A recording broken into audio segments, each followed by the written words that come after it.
Record. Aaron, you're recording. Yes, I'm recording. What we're going to do in this training is we're going to do, this is a little different than other trainings. We're going to do a bunch of, I'm going to give you guys a bunch of, I'm going to make sure everyone here needs to be up to date on their negotiating. I can't have you guys not being on top of your shit. So what we're going to do is we're going to go over negotiating, and I'm going to give you guys a bunch of scenarios, and you guys are going to tell me the exact words you would say in the scenarios. That way I can make sure that you don't need it, that you don't understand it just kind of sitting back.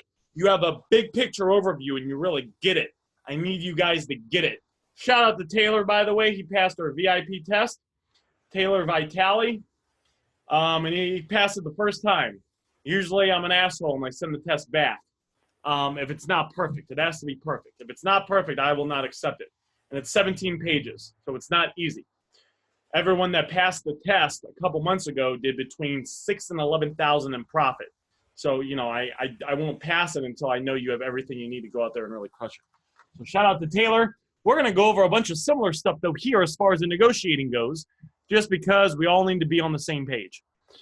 And I need to make sure that, and that this will help you guys learn. And I want everyone to participate. Before we get into it, everyone's going to participate, even if you're not sure. Because when you put yourself out there, that means you're giving me more of your attention.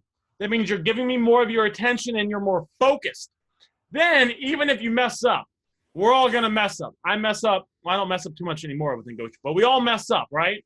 When you mess up, you will then learn, and then when you're in a situation with a prospect that counts, there's a least likely chance you'll mess up. You have the highest chance of saying something that is the highest probability of moving the conversation forward, and then you can close. So we're going to go over everything. And what I'm going to teach you guys, a lot of stuff are concepts that I've created myself. These are not stuff that I got from books. These are things that I created from pulling things from all sorts of everywhere, from Grant Cardone and selling, and who's the guy? The guy that has the Tom Hopkins. I pulled stuff from him.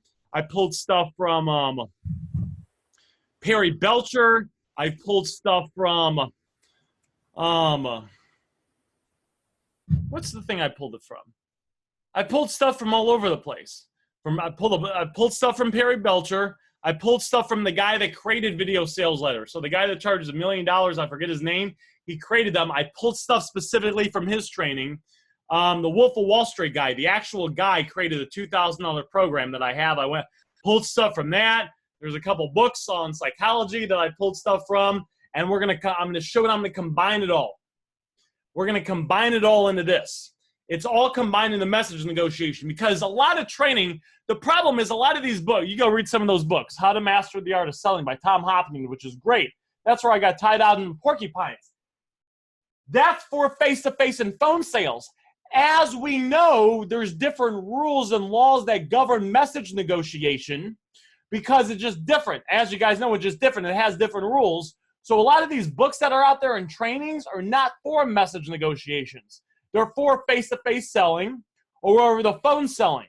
And we do a lot of message negotiation, so we got to understand the rules. So a lot of this stuff I just kind of pioneered by going through over 25,000 message negotiations and going through self-improvement a couple hours a day for the last 11 years, and I've been able to combine it all. So hopefully this will help you guys, as everything in Next Level is intended to do, help you guys skip the learning curve so you don't have to go through 2 hours of self-improvement a day for 11 years and then 25 message negotiations. You can literally just learn from my mistakes and just get to the nuts and bolts of the most effective way in the universe to negotiate. When you get good at this, you'll be making $1,000 plus a week in profit consistently, as long as you're posting ads and using the strategies. It's undeniable, just because it's that good.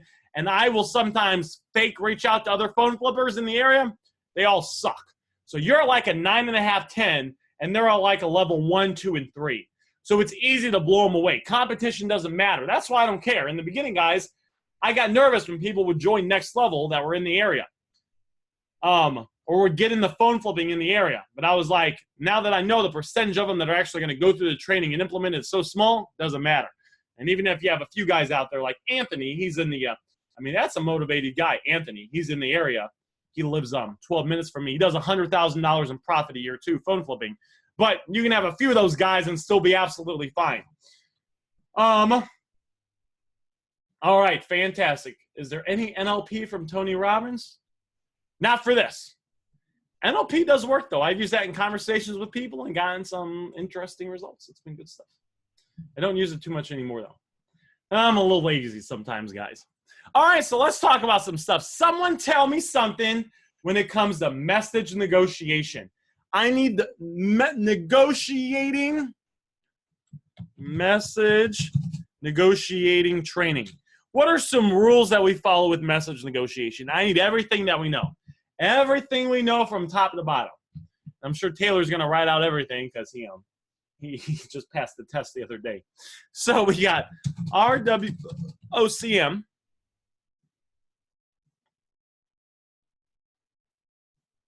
Absolutely. And then we have one idea per message. Thank you.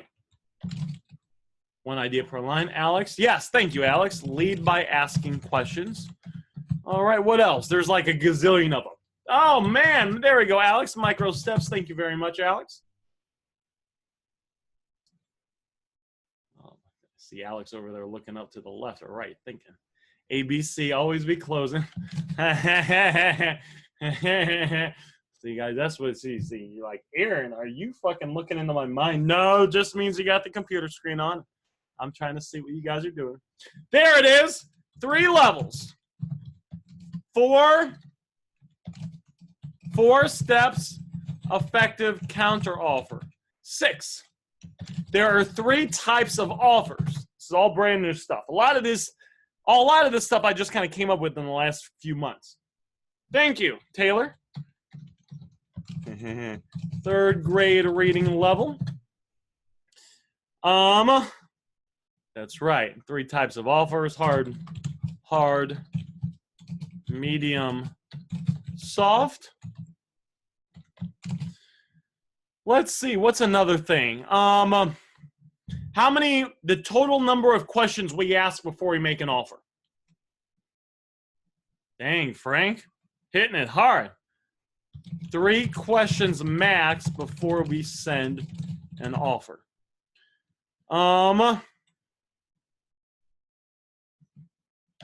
And of course, we use soft phrases when we need to use the soft phrases.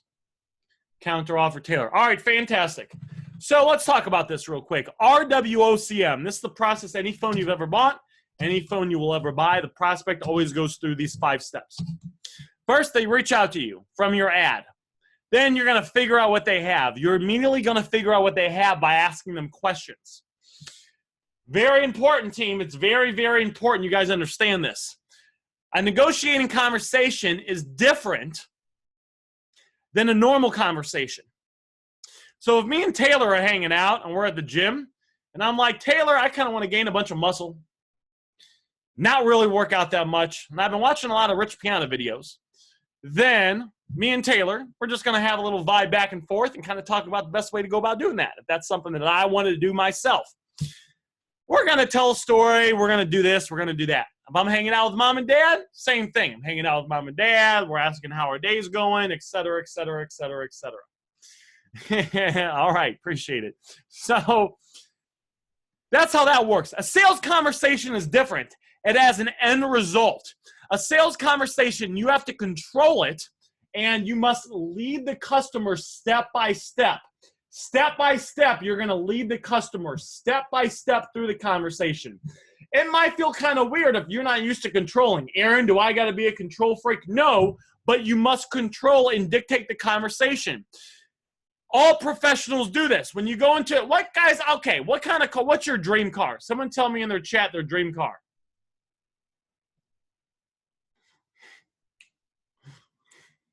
All right, Chris's dream car is a Lambo, Aventador, Corvette Z06. Shit, I like that. All right.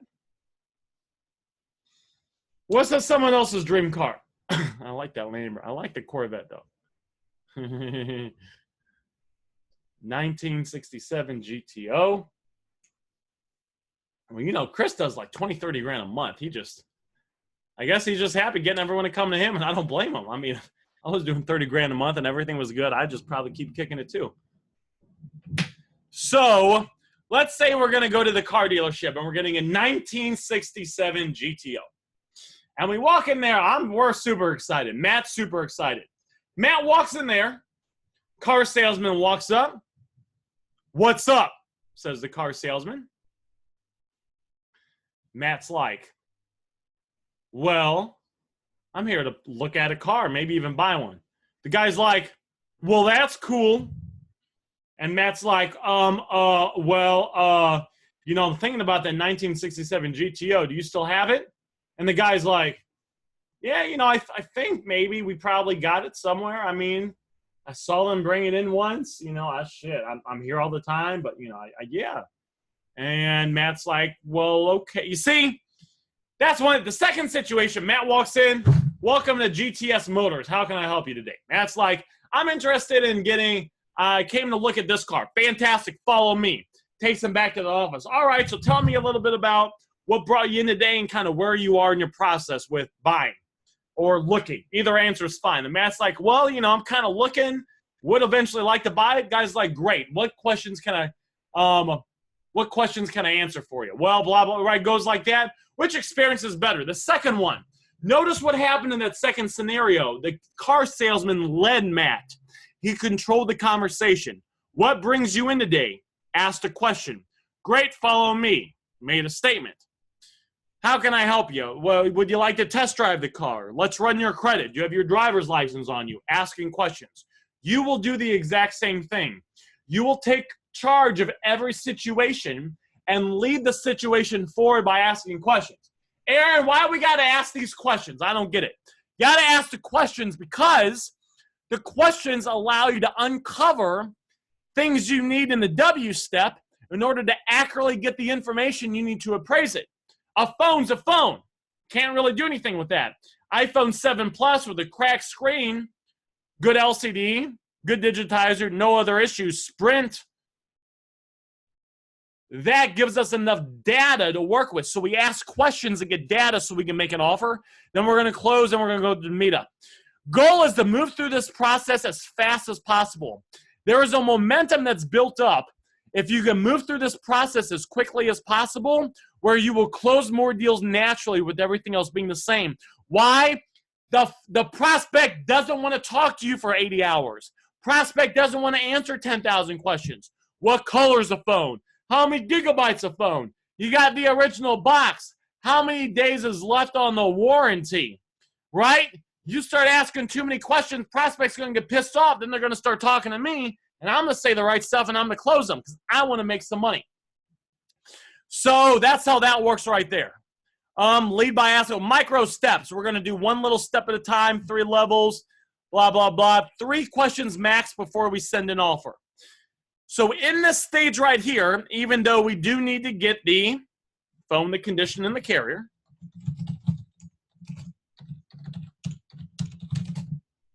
if prospect says the screen's cracked, and then you ask a couple questions to make sure there's no ink spots or lines and the digitizer's good, then you're going to want to just assume this phone is Sprint, bad ESN, and appraise it from that. Why do we want to do that? If you've already asked 3 questions, and let's say you haven't gotten a carrier, why do you just want to assume Sprint and appraise it as that? Why not ask a 4th question about what carrier it is so you can more accurately appraise it? Because shit, if it's Verizon and it's unlocked, might go for more. AT&T, clean IMEI, might go for more, right? I need someone to tell me the answer.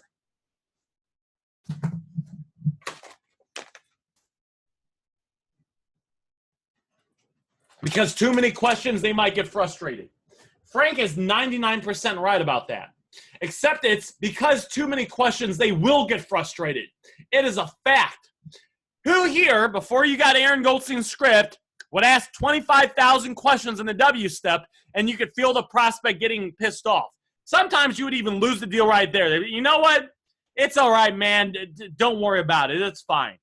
Right? Or they might stop responding before you even get an offer. You can tell they just got aggravated.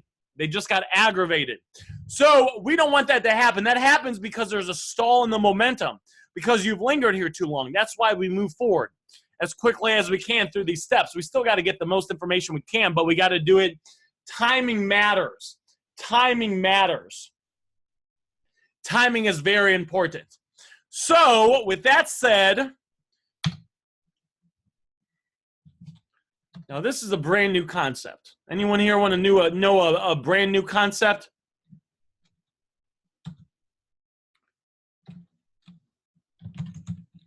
It's called the three phases.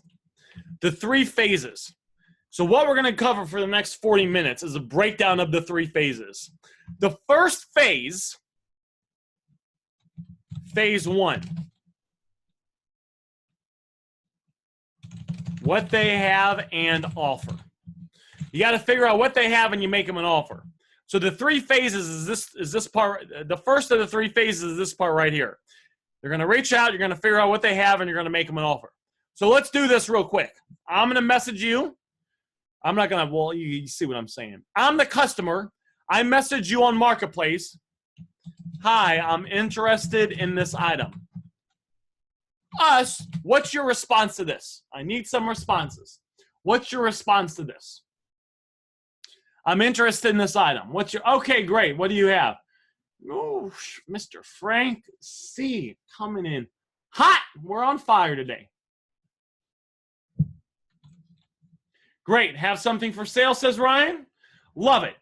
We're doing a little positive. Okay, great. All right, cool. The awesomes, all that stuff. And then we're immediately leading with the question to move the conversation forward. Aaron, but, they said I'm interested in this item. And it was an iPhone 7 Plus 32 gigabyte.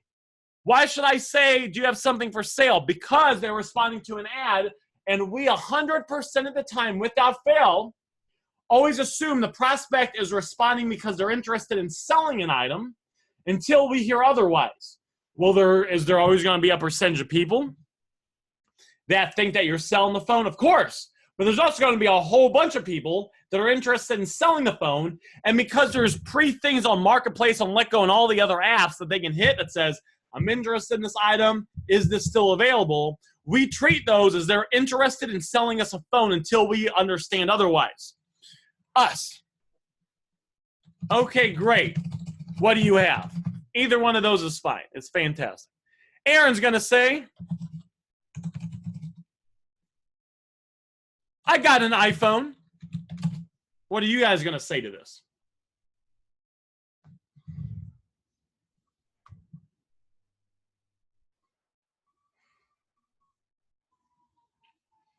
You guys heard Aaron went silent. I need to know. I say, let's see, customer.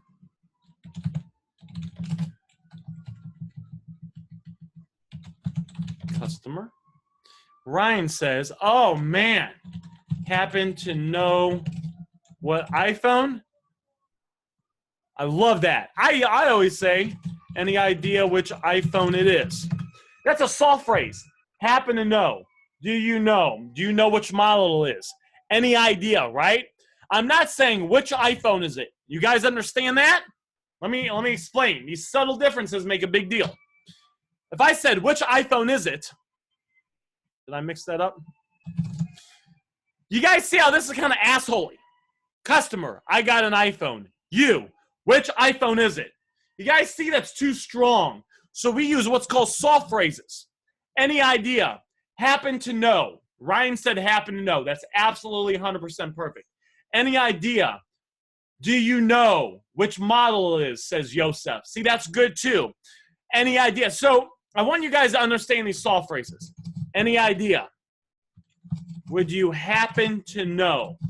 Do you know? By putting this in the beginning of the question, it softens it a little bit, hence the term soft phrase. I came up with this like a year ago. It just makes it's a little bit easier on the communication. So everyone here, I want to make sure everyone here understands soft phrases. So let's say I want you to ask me to meet me at the Bird Mall. So we're going to pretend we worked out a deal. So this is just another sub situation. You and me, we worked out a deal. You want me to meet you at the Bird Mall by your house.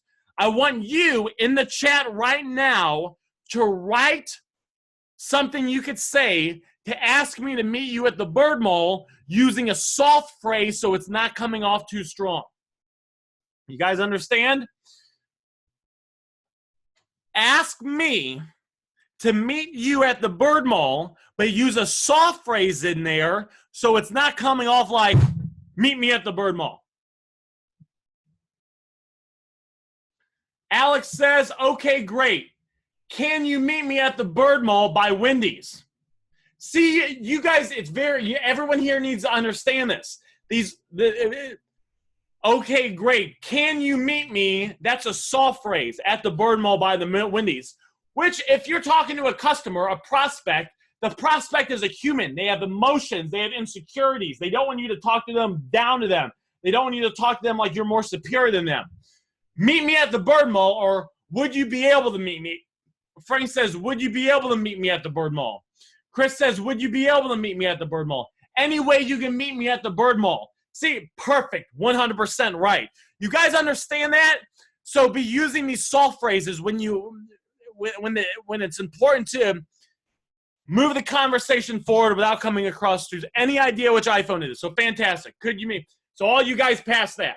I know it was a sub thing, but I just want to make sure we're all on the same page. Customer. Yeah, it's an iPhone 7 Plus. All right, so back to the conversation. What are you going to say next? Customer says, I'm interested in this item. You said, okay, great. What do you have? Customer, I got an iPhone. We said, any idea which iPhone it is? Customer says, yeah, it's an iPhone 7 Plus. What's your next thing? Any problems with it? Which company is it with? So, I like to go in order of importance. And the most important thing, if they have a smartphone, is figuring out which phone it is. Because an iPhone XX Max goes for a different price than a Note 2.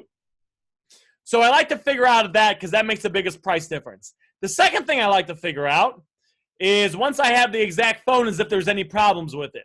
Because the carrier can make a difference. Of course, an unlocked one goes for a different price than Sprint. But I really want to get the condition of it. I really want to get the condition next because that's got the biggest thing. Because a mint condition phone goes for a little bit of a different price than an iCloud lock phone with a cracked screen. You guys understanding me on this? So I like to say any problems with it. Would I use OK? The OK greats and awesomes, we alternate. We put an OK great here. It was very good if we did not put one here. If we do OK great, OK great, OK great, it's too much. Too many OK greats. We're not here to be the OK great master. We're just here to use it occasionally. So, and Alex, Alex said which companies. I ain't beating you up here, Alex, right? We want to figure out the company. But in case I'm asking too many questions, worst case scenario, you'll see what I'm getting at here. This is kind of a trick situation to see if you guys kind of follow what I'm doing. Any problems with it? Customer says, no, in mint condition, had an OtterBox since day one. Now, guys, I'm going to ask you what you're going to say next. This is a trick scenario. It's a trick scenario. So I want you to see. Customer, hi, I'm interested in this item. Us, okay, great. Which company is it with? We asked the question. Customer, I got what do you have? I got an iPhone. We said, any idea which iPhone it is? We asked the second question. Customer, yeah, it's an iPhone 7 Plus. We said, any problems with it? We asked a third question. Customer said, no, mint condition, had an OtterBox since day one. What's the next thing that you're going to say? Hot dang! Frank's coming in hot. Woo-wee! Alex is on top of it. Alex says, assume Sprint. Chris says, make an offer. Awesome, I can give you $5 for it. Ryan says, also, woo, you guys are on it. You guys are a team of fucking winners. That's what I'm talking about. Awesome. I can give you 100 for it. Out of all the carriers, Sprint's the worst. So we're going to assume the worst case scenario, exactly like Alex said, 100% fantastic. We're going to do what Chris said. We're going to make him an offer, and we're going to use the offer. You guys all typed the offer out perfectly. Awesome. I can give you 100 for it. Now, before we move forward, if I'm teaching one way, okay? My way is pretty effective, okay? If anyone here is watching this, and any teaching I'm teaching with negotiating, in your head you're judging and you're like, well, you know what? Maybe I would try it this way. Aaron's way is okay, and I see why he's doing it, but let me try it this way. Don't want to sound like an asshole here, but if you didn't do $100,000 a month last month in sales, and you didn't do $25,000 last month in profit from phone flipping, not from next level sales or anything else, $25,000 in profit last month from buying phones locally and selling them, I would just put the suggestion out there that it might be worth to try it Aaron's way, especially because Aaron created all the negotiating training in VIP, which is a big percentage, just all this shit we're going over right now. And everyone that passed all the tests in VIP, the last month that I checked, everyone that passed it did between $6,000 and $11,000 in profit. Everybody, every single person. Okay? You guys see what I'm saying? I'm not saying this to toot my own horn, right? You look at the way I dress. I'm not trying to be like I'm just saying it. If anyone here is being because I know some people, they're like, I'm going to do it my way, might be worth trying Aaron's way for a little bit, right? And then once I get you to $20,000 plus a month in sales, doing it my way, then maybe if you want to, you could put your own tweaks on it, or you could just keep doing it, you know, however way you want. So again, it's not about me, guys. This is the only way I can explain it in case there's like 10% of people that are watching this that are kind of tough. All right. Let's keep moving forward. Okay. Awesome. I can give you 100 for it. Now, the offer line, there's 5 parts of the offer line, and you guys all did it perfect. You said, awesome. That's the first part. Second part of the offer line is I. Third part of the offer line is you. Fourth part of the offer line is the dollar amount. Fifth part is it. We will highlight this. Awesome. I can give you $100 for it. Why does the offer line always have to have these 5 parts? Because the awesome gives it a little bit of energy without too much neediness.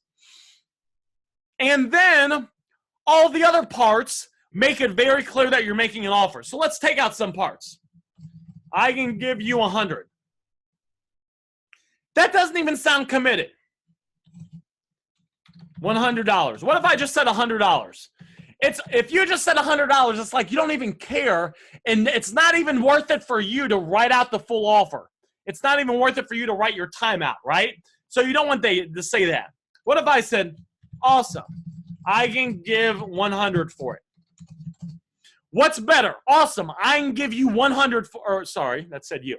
Awesome, I can give 100 for it, or awesome, I can give you. You got to have the I and the you. This is very direct. Some people they're not too comfortable being direct, right? They might be a little bit introverted. They might be a little bit shy, which is totally cool. I can be introverted and shy too, right? But when the offer line, it has to be like this. It's very direct. I can give you.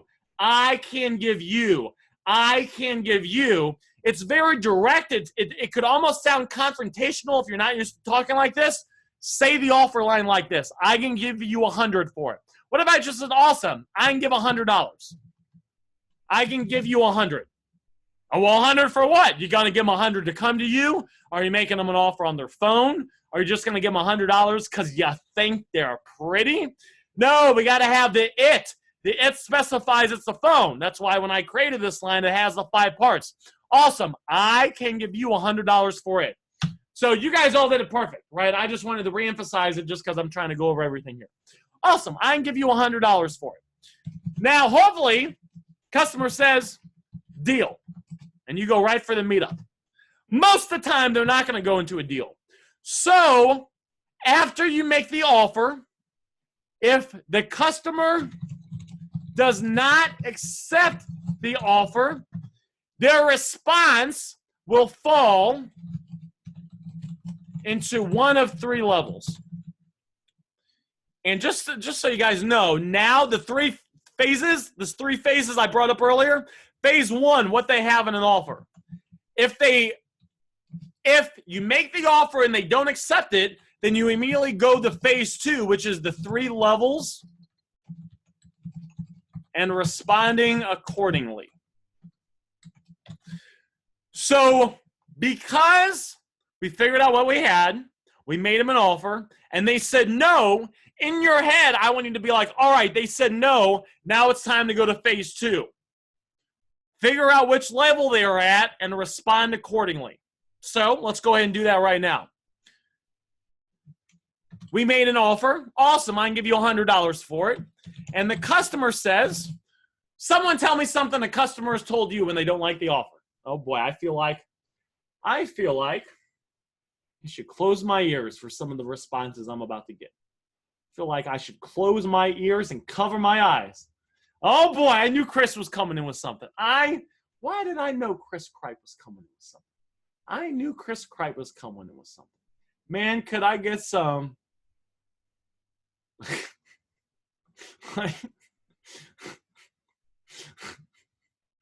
Can I get some Vaseline first? What? I'm going to shove the offer somewhere where it's not supposed to be? I'm not 100% sure. Okay, good. It's like got a bunch of errands on the group chat with me. I'm not sure what's going on here. So, all right. So let's say I'm good. All right.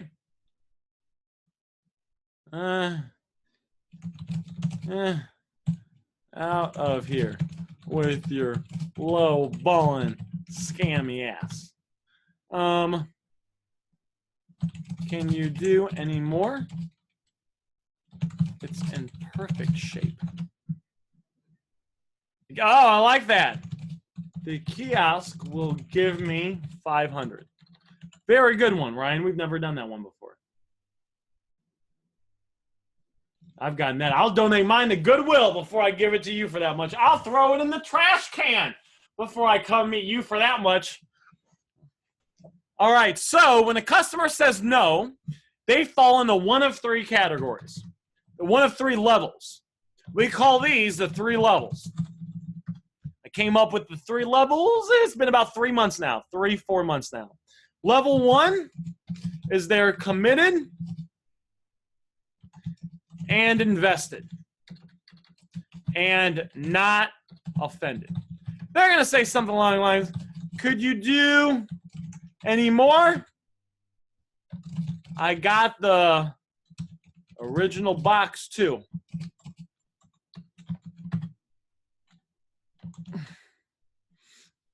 They're going to say something like that.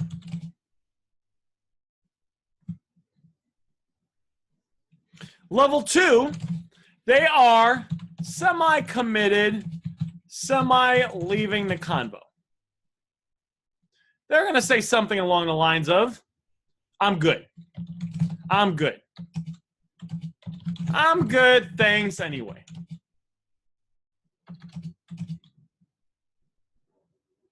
The kiosk will give me 500.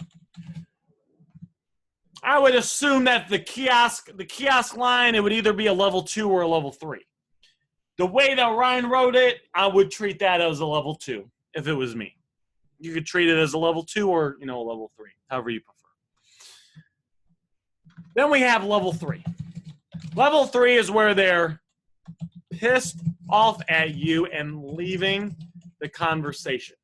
So they're going to say something along the lines of, get out of here with your lowball and scammy ass. They're going to tell you to F off. F off. What's wrong with you? I wasn't born yesterday. I throw it in the trash can. Trash can. Before I sold it to you. So what we need to understand is, all right, so here's where the really advanced negotiating goes that separates you from everyone else out there. Sometimes it's not about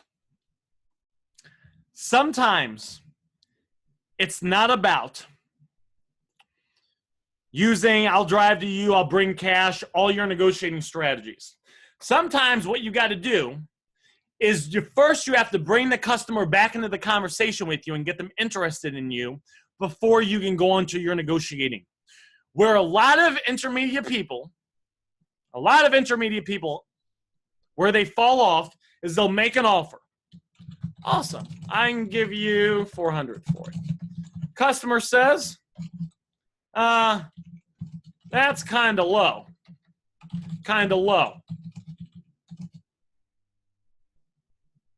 That's kind of lowball offer. I'm good. Person responds with, what were you looking to get for it? So the phone flipper that does not know the levels, they try to figure out what the prospect wants for it and move them through the conversation. And what happens, though, is because they haven't brought the prospect back into the interaction yet, the customer says, I was just shopping around for prices, to be honest. Thanks anyway. And the phone flipper loses the deal. The phone flipper loses the deal. Has this ever happened to anyone here? Before you guys knew about the levels, has this ever happened to anyone here?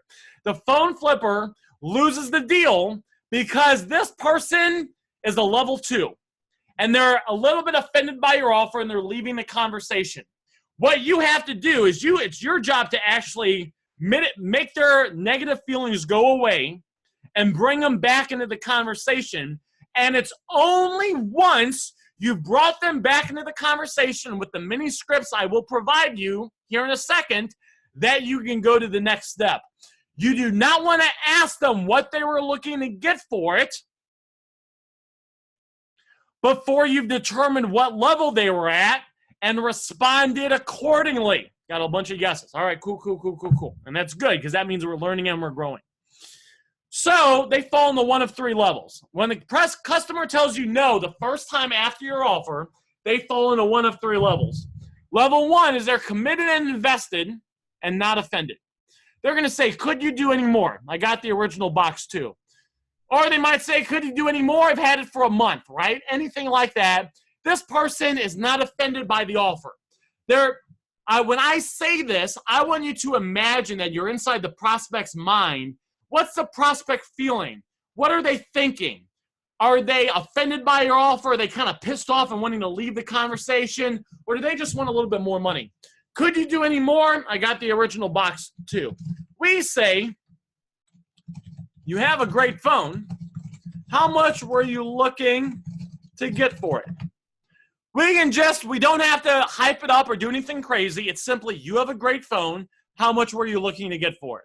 It's simply, you have a great phone. How much were you looking to get for it? This person will respond to this because they're still with you. Mentally, they're still with you. If they start to leave you mentally, you have to bring them back into the conversation, because if they're not paying attention to what you're saying anymore and mentally they're exiting the conversation, it doesn't matter what you say. So you have to bring them back into the conversation first before you can start negotiating with them. Level 2, semi-committed and leaving the conversation. I'm good. A level 2 person is going to say, I'm good. I'm good, thanks anyway. The kiosk will give me 500. So they're not fully pulled out of the conversation emotionally, but you can tell they're a little bit, they're kind of sort of done with you. Not all the way, but they're kind of there, but they're starting to leave. Can you guys feel if they say after your first offer, I'm good, thanks anyway? They're there with you a little bit, but they're about to be gone. It ain't going to take too much for them to be out the door and them to send you a message like, you know what, it's all good. I was just shopping around. Thanks for your time. And then you lost the deal. So a level 2 person must be responded to like this. You have a great phone, and to be honest, I need more 7 pluses. How much were you looking to get for it? A level 2 person, you got to suck up to them a little bit. You got to do a little, you got to suck up to them a little bit. I don't want to say, you got to suck up to them a little bit. So we're going to do 2 lines of intent. 2 lines of intent, and then ask them how much they were looking to get for it. This shows them that even though they're a little bit on edge, you really want to work with them. You want to buy their phone. You're complimenting them and making them feel good. And there's a good chance they will respond to this. Where people mess up, where I see people in next level messing up is they get these confused. A person will be a level 2. They say, I'm good. You say, you have a great phone. How much were you looking to get? And they get, you know what? I was really just looking, to be honest. Thanks anyway. And you lost them. If you say the wrong thing in these levels, you will lose them really fast. You can say like, and it's a big deal. If you don't do 2 lines of intent, you have a great phone. And to be honest, I need more 7+s. If you like do a level 1 response on a level 2, that's a good way to not bring them back in the conversation and have lost the deal. These things are very fine, right? When the deal is lost, the deal is lost. So if you start to see him exiting it, you got to bring him back right away. You don't have the luxury of making mistakes. You don't have the luxury of kind of messing up the levels and then trying to bring them back. No, you kind of you fucked up that deal, and you messed up the lines, and that's your fault. You need to make sure that you're on top of your game and you're using the right levels to respond to them correctly. Because when they start to exit, I mean, instantly they have to get brought back into the conversation. It's very time sensitive. So you have a great phone, and to be honest, I need more 7+s. How much were you looking to get? That's how we respond to level 2. Level 3 is they're pissed off and leaving the convo. What's wrong with you? I wasn't born yesterday. I'll throw it in the trash can before I sold it to you. So how do we respond to a level 3? There's 2 parts to the level 3 response. Part 1, someone give me part 1. How do we respond to a level 3? There's 2 parts of it. Someone give me part 1. Chris says, throw your phone. Chris, that's almost right. It was so close. I mean, that was almost exactly what I was going to say. Oh, there we go. Okay. Thank you. Oh, I'm sorry. You said it was a 7+, right? Alex and Frank, 2 gold stars go to each of you guys. Perfect. Couldn't be any better. Perfect. You're going to say, oh, I'm sorry. You said it was a 7+, right? Why do we say this? We say this because you got to make it seem like you made a mistake. When you make it seem like that you made a mistake and it was and you read the phone wrong, that you made a mistake, the negative energy that they feel when they say, I'll throw it in the trash can before I sold it to you, they're pissed off at you. They're mentally starting to leave they're mad at you. Leaving the conversation, they're mad at you. So you say, oh, I'm sorry, you said it was a 7+, right? They're thinking, oh, this person made a mistake. This person made a mistake. And now all that negative emotion goes away. And instantly you started to get their attention again. You've now started to make them from like a level 3, and you're kind of bringing them to like a level 2, a level 1. You're getting them to re-engage with you. You've got to be like this, by the way. Oh, I'm sorry. It's not, I'm sorry. You don't say, I'm sorry. You got to say, oh, I'm sorry. Some people talk with their emotions. So you got to make it seem like you're typing how you're feeling. You're typing out, saying it the way I'm about to say it right here.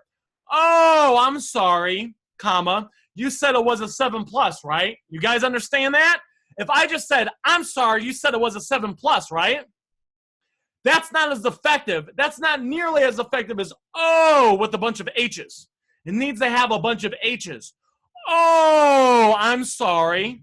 You said it was a 7+, right? Like in real time, you're realizing you made a mistake. That's important. The customer is going to say yes. What's the second part? Someone tell me the second part.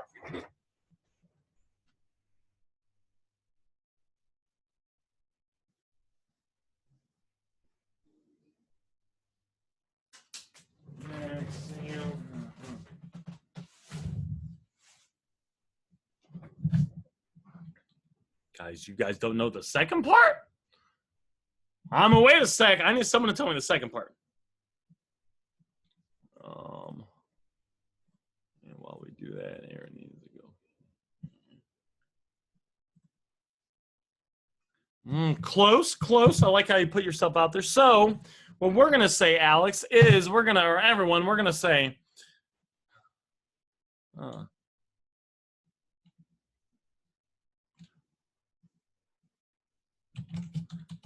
Ah, okay. Sorry about that. I read that wrong. Ah, okay. Sorry about that. I read that wrong. So you're going to blame it on yourself. You're going to blame it on yourself like you made a mistake and you appraised their phone wrong. Ah, okay. Sorry about that. I read that wrong. Then 2 lines of intent, ask what they want. You have a great phone, and to be honest, I need more 7 pluses. How much were you looking to get for it? So, okay, sorry about that. I read that wrong. So you blamed it on yourself. 2 lines of intent. You have a great phone, and I need more 7 pluses. How much were you looking to get for it? You've successfully got this correct when the customer tells you a number. When the customer is giving you a dollar amount of what they want in any of the levels, you've successfully passed the level, and you've gone to the next step. Now, you might say, Aaron, I don't get it. Even if I do all this, I'm still going to offer them a lowball amount. Well, it doesn't matter because, A, you've offered a little bit less. So you can always come up $20, $30, $40 and still get the deal. And the other thing is once they're back into the conversation, you can negotiate with them, right? The longer they stay with you, once you've brought them back into the conversation, you can use the 4 parts of an effective counteroffer. You can use I'll meet you today with cash. And sometimes you just got to work on people for a little bit and send 3, 4, 5, 6, 7 offers before they accept it. But if you lose them after the first offer, you don't have the luxury of being able to make a bunch of offers and just kind of wearing them down and using negotiating. Ryan says, my mistake, I got confused. How much were you looking to get for it? So Ryan, that first part would work too. My mistake, I got confused is good, but then we want 2 lines of intent. My mistake, I got confused. You have a great phone, and to be honest, I need more 7 pluses. How much were you looking to get for it? We got to use these 2 lines of intent with them because they're a level 3. The stronger they are at pulling out, the more the more they're closer to a level 3 or even level 2. We got to use more intent than like a level 1. We use more intent on a 2 than a 1. We use more intent on a 3 than a 2. So we got to really suck up to them a little bit in order for us to get a dollar amount. You've successfully figured out which level they were at, responded accordingly, and passed the levels when you've gotten a dollar amount from them. Why is that? Why is that when you've gotten a dollar amount from them, you successfully passed the levels? So you think they're a level 3, you follow part 1 and part 2, and they say 400. Or you follow part 2 and they say 200.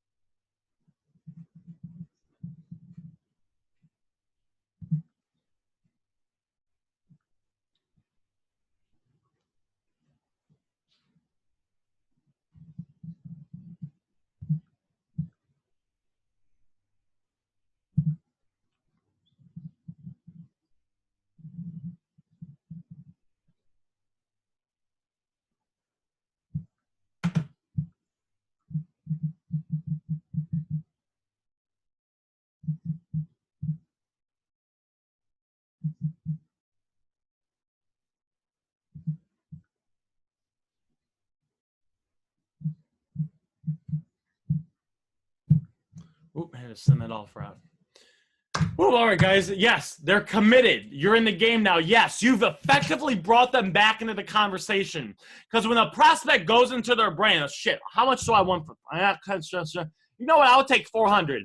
And they have that conversation with themselves, and then they write it out to you. You know you're good. You know you're good because they wouldn't have taken time to respond with an offer unless you'd brought them back into the conversation. If you messed it up or you messed up the levels, that's when they say, you know what, it's all good, I was just looking. You know what, thanks anyway, I'm good. If they say that, then they're done. You probably lost the lead. When they give you the dollar amount, they're back. So you've successfully passed phase 2 when you figured out which level they're at, responded accordingly, and got a dollar amount from them on what they want. And then you can go to phase 3, which is counteroffer and negotiations. Counteroffer and negotiations. So there's 4 parts to an effective counteroffer. Someone tell me what they are.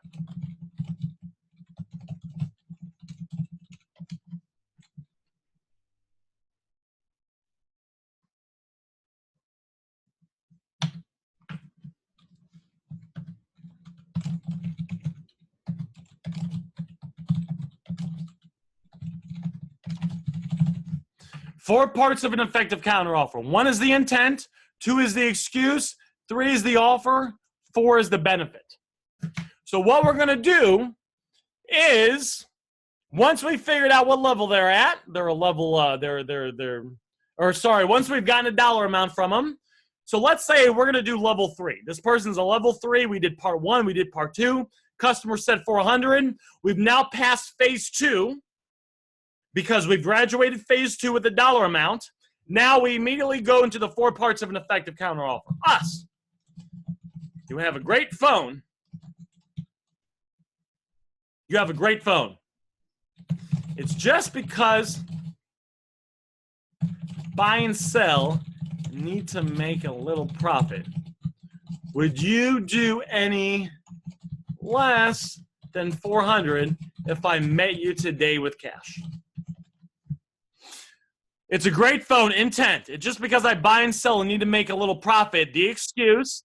Part number 3, would you do any less? That's a soft offer. Would you do any less? And then benefits, if I met you today with cash. Now, the final thing is there's 4 parts of an effective counteroffer, and then there's 3 types of offers. First offer is hard. 1, hard. I can give you 400 for it. A hard offer is where you say, I can do this with a dollar amount. A second offer is a medium offer. Medium offer is, would you do 400? So you're saying, would you? Would you do 400? So you're having a dollar offer amount, but instead of saying I can and making it strong, it's a little bit softer. So it's a medium. It's would you do? Would you do? And then finally, level 3 is soft. A soft offer is, would you do any less? And these are always followed by benefits, right? Would you do 400 if I made today with cash? Would you do any less if I made today? Soft, medium, hard. When you're making multiple offers and you're in the negotiating part, you want to substitute these. So maybe you use a medium, then you use a soft. You don't want to do like 4 soft offers back to back. Sometimes I see someone, well, I understand it's a great phone, want to buy it, would you do any less? And the person says this and say, well, no worries. It's just because, and they have another excuse, would you do any less, right? One's a soft offer, one's a medium offer. Now, why is it, all right, who here wants the advanced question? Why is it that, so we do what's called combos. I made this up last week. Combos is where you do the 4 parts of an effective counteroffer and you substitute the different type of offers for soft, medium, and hard. So you can do a 4 parts of an effective counteroffer with a soft, 4 parts with a medium, 4 parts with a hard. Here is the advanced $1,000 question. Why is it that I decided, so let's say I offer this person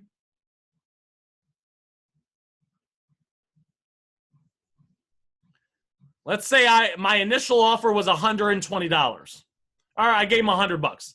I offer them $100, and then finally I figured out they wanted $400. So why is it that I decided when I was doing the 4 parts of an effective counteroffer to substitute the offer with the soft offer? Would you do any less? This is a very advanced question. This is a very advanced question. Why is it with this combo that I did, I decided it was best when using the 4 parts to use a soft offer in there instead of a medium or hard? Damn. You guys knew the answer to that? Woo-wee! Shit. All right. You guys are on it. You're right. There's a big price difference. I initially offered them 100. The guy says he wants 400. So if I did the standard,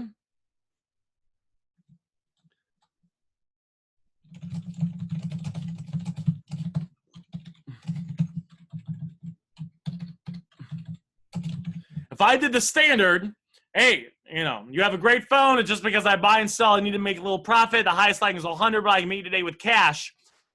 He wants 400, and he's not going to accept it. And he was a level 3.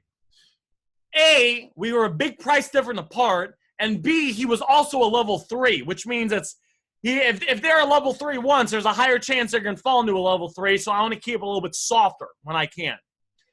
So we're not going to say this. What we're going to do is we're going to use a soft offer. And the customer says he wants 400. Then the customer is going to come down in price. Customer is going to say 350. Why is the customer 90% of the time going to come down in price when you say this? Because what the customer wants for their phone and what they will accept for it are two very different numbers. And when you do all these negotiating things I'm teaching you, these negotiating strategies will show you how to get people from the price that they want to sometimes the bare fucking minimum that they'll accept, which allows you to consistently and predictably get people down in price so you can make money. Appreciated Alex. Alex making me feel good. See, so the guy came to 350. Now, what I might do is now I'm going to do another combo. I'm going to do a medium offer. Pro tip. Whenever you're doing the 4 parts of an effective counteroffer, whenever you use it, so you figured out what they had, you made an offer, phase 1. They didn't accept it, they fall into phase 2. Figured out which level they were at, responded accordingly, now they're phase 3. Your first response with phase 3, you want all 4 parts of an effective counteroffer.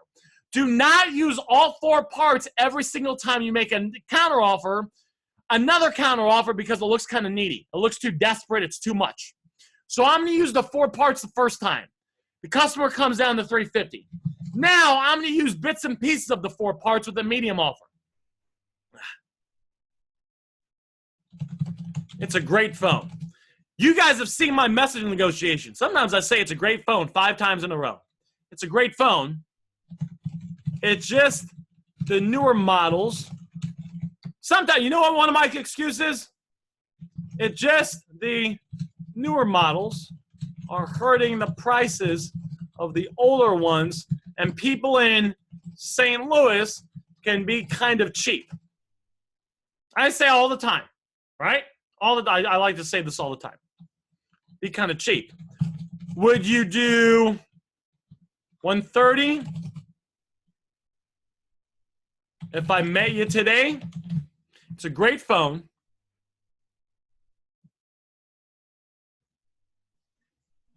Well, no, this is 4 parts as well.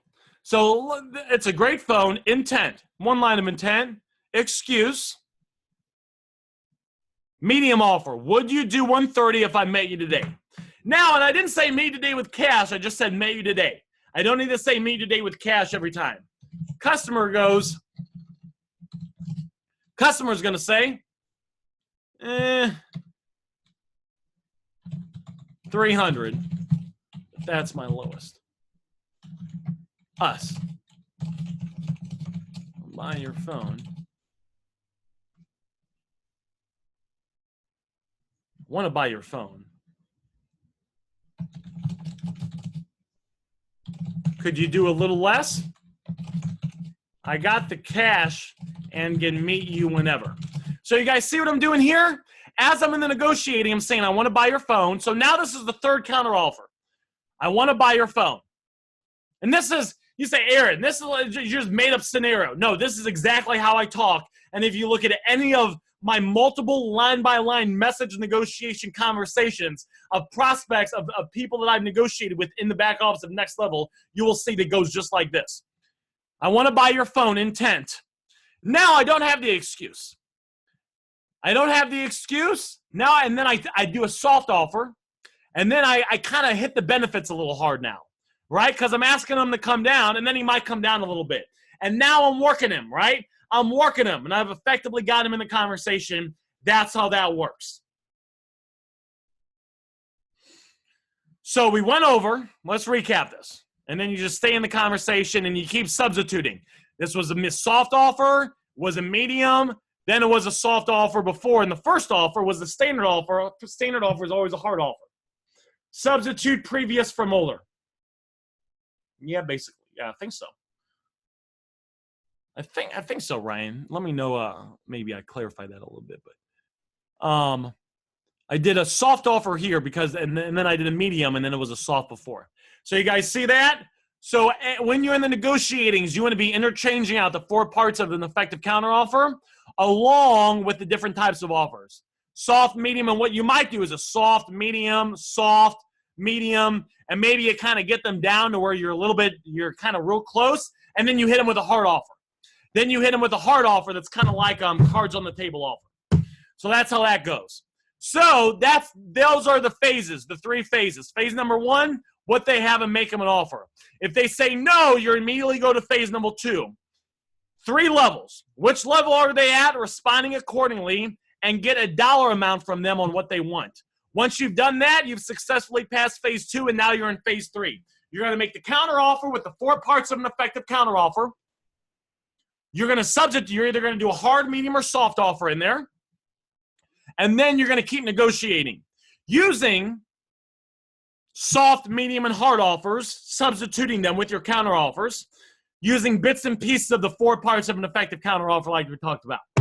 So that's what we got. That is all the training for all this. Everything that I do for it, well, I mean, I'm sure there's a couple things, but 95% of the most important things that I do in every message negotiation conversation broken down for you right there. Woo! So that's what I got for you guys. Guys, I got to get going in a sec, but hopefully this was beneficial to you guys and you learned some stuff. This will be uploaded in your back office, so if you need to, don't be afraid to go through it a couple times.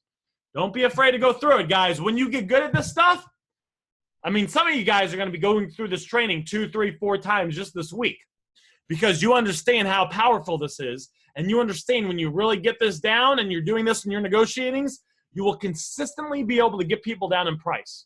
You'll be able to consistently close deals where you can make big profits. And then you won't be insecure about this business anymore because you will know that there's no luck. You have the skill sets needed to always be able to get leads and always be able to get new prospects down in price. And when you have that kind of confidence in yourself, business becomes easy and it becomes fun because then you're no longer waking up worried if you're going to get another deal or not. You know, because of your skill set so high that you can consistently pick up phones from brand new leads pretty much every single day, usually a lot of days, because it's just who you are, because your skill set is that fucking high. So that's what I got for you guys. Hopefully you guys got some value from this video. Hopefully a lot of value from this video. Appreciate the kind words, Alex. Appreciate the kind words, Mark.